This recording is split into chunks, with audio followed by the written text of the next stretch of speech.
Hi friends, welcome back to my channel SciTech. In today's we'll try to compare the display comparison between the Oneplus Nord 2 versus Realme X2 Pro versus the Poco F3 GT device. So this is a question which has been requested by a couple of subscribers as well, asking me to compare the Realme X2 Pro.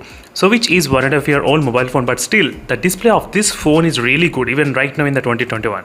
Yes, when it's very bright and it's very saturated as well. But let's compare how much brighter and how much saturated it can be there when compared with these two flagship phones right now which got released recently. So OnePlus Nord 2 versus the Poco F3 GT. Let's see how well this 2019 phone Realme X2 Pro will be performing right now in terms of the display segment. So first let's start with the basic hardware. The OnePlus Nord 2 has got the 6.4 inch screen size and Fluid AMOLED display and 90 Hz refresh rate. And Realme X2 Pro has also got the Super AMOLED display with a 90 Hz refresh rate as well.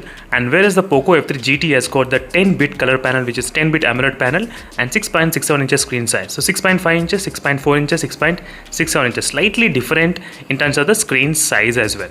And you can see that obviously the notch placements is also different. I mean punch hole, and the notch placement.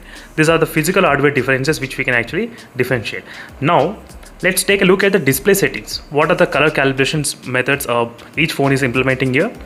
So let's go to the display. So screen color modes, we do have different options in the screen color modes, as you can see here. Same thing applies to the OnePlus device as well. Even in the OnePlus also we do have this kind of screen color mode. In the Poco F3 GT, in the color scheme you can find plenty of options which is available: vivid, saturated, standard and advanced settings. In the advanced settings you do have plenty of options, as you can see here. So whereas in the Realme X2 Pro you do have only very limited options. In the OnePlus 8T as OnePlus Nord 2 as well. In the OnePlus Nord 2 there is other option which is called the color boost. As you can see, video color boost, if you want you can enable, but in my experience with this using I did not feel any kind of difference. No, by using this video color boost and disabling nothing, I did not feel any kind of difference while playing videos at all. But for this demonstration purpose I won't be using that. So these are the default settings which I am trying to use right now in this video.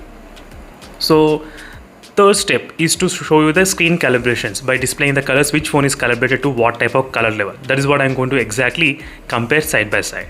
So from this point of the time I won't be editing any video at all, so you are seeing direct footage only. So now you'll be able to differentiate which phone has got what type of display color panels.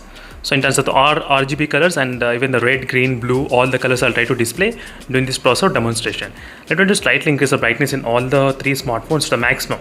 So just to show you what will be the maximum brightness, so which phone display looks what kind of panel. This is a green color and this is a blue color. This is how the panel looks in all the three smartphones.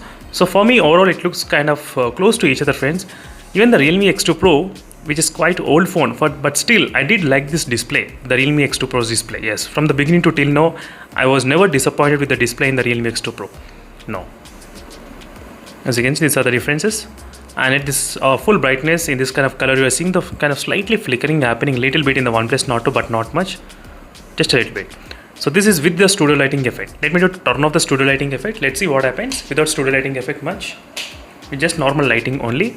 Let's do the same kind of screen calibration test. So this is a red color. I'm trying to use the maximum brightness during this process of demonstration. Now we'll be able to concentrate properly.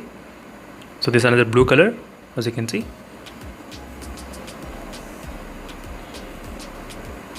Not bad. This is a complete black color and this is RGB colors. And final thing is to show you the minimum brightness. So which phone has got the minimum brightness levels. So that's what I'm going to exactly inspect in this video. So here's the minimum brightness. Let me just show you exact. And right now you'll be able to see in the minimum brightness. As you can see, friends, the minimum brightness you will be able to see the flickering happening in the OnePlus Nord 2 device. So that is the reason you should watch this video entirely. So you'll be able to get to know all this kind of things, what is happening with what type of phone. In the OnePlus Nord 2, you can see slightly flickering is there in the low brightness mode completely. You can clearly see the difference, how it is. This with the different colors. I'm trying to compare. Let me just turn off even this light. What happens? So as you can see, friends, right now even this light is completely turned off. You can see the display. How is the Realme X2 Pro display looks kind of really washed out a little bit. On the top, just a little bit, as you can see. Still you can see the flickering in the OnePlus Nord 2, not in other phones at this point. Let's select the maximum brightness. What happens in the maximum brightness?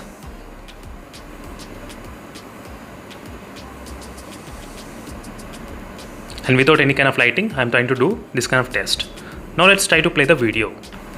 As you can see, I'm trying to play at the same time the same video in all the three smartphones with full brightness.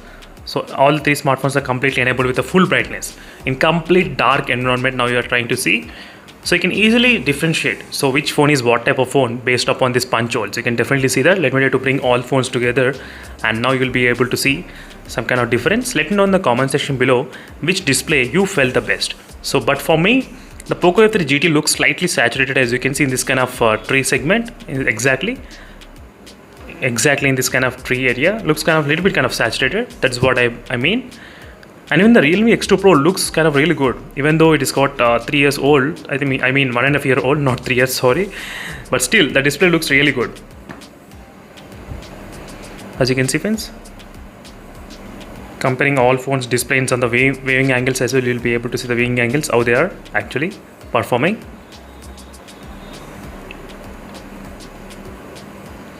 So Poco F3 GT looks slightly more better for viewing the content. That is what I meant, for watching videos and everything. Poco F3 GT just a little bit, yes, I can definitely agree on that.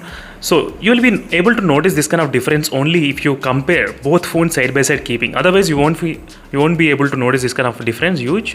Let's give the brightness to 10 exactly.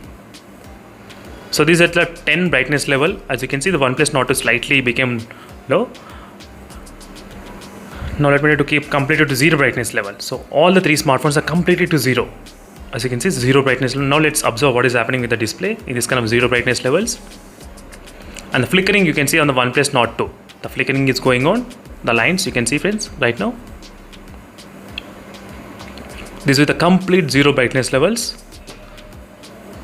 So even the complete room environment is completely 0 as well, surrounding environment. Now try to focus.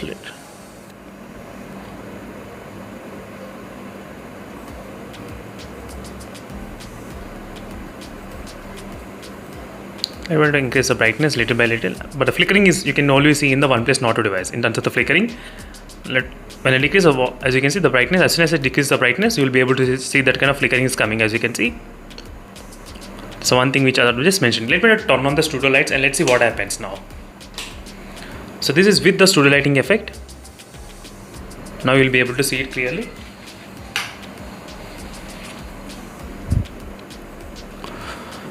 So this is a quick comparison, friends. All the three smartphones and all the displays look kind of really good in terms of the colors and everything, saturated colors, no issues. And even though the Realme X2 Pro, still it is a very old phone, but still in terms of the display, it's really good. I did like the display. So during that time, it used to be my favorite display of all time for watching the content because of the brightness and really good saturated and big screen. That's another reason. Because nowadays the Realme phones, they're implementing 6.43 inches kind of small size, not small, but it's kind of compact. But I do like the big screen displays mostly. So this is a quick comparison, friends, between all of these three AMOLED panels. So Fluid AMOLED, Super AMOLED and 10-bit AMOLED. These are the side-by-side comparison. And thank you for watching this video. And in case if you have having any other doubts, let me know in the comment section below. And see you in the next video, friends. Stay tuned for more updates. Meanwhile, signing off. Bye.